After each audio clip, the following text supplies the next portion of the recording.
তো এই প্ৰবলেমটোত আমাক দিছে এটা বাইনাৰী নম্বৰ আৰু এই বাইনাৰী নম্বৰটোক কনভাৰ্ট কৰিব দিছে তাৰ অক্টেললৈ ওকে তো আমি প্ৰথমতে নম্বৰটো লিখি লওঁ এইটো হৈছে আমাৰ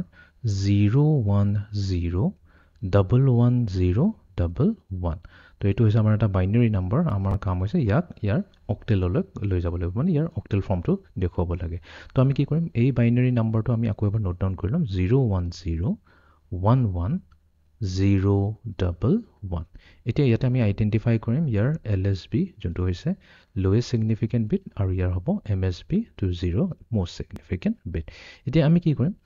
LSB টু MSB আমি যাম আৰু আমি কৰিম তিনটা বিটৰ গ্ৰুপিং কৰিম তো এইটো এটা গ্ৰুপিং হৈ যাব নেক্সট এইটো এটা গ্ৰুপিং হৈ যাব এতিয়া কি হয় প্ৰবলেম কি হয় ইয়াতে 01 হে আছে তো দুটা হয় আমাক কিন্তু তিনটা বিটৰ গ্ৰুপিং লাগে কোনো ইস্যু নাই তো ইয়াতে আমি কি কৰিম ইয়াতে এবাৰ MSB টু 0 কৰি দিম এটা 0 এটা লগাই দিম বিকজ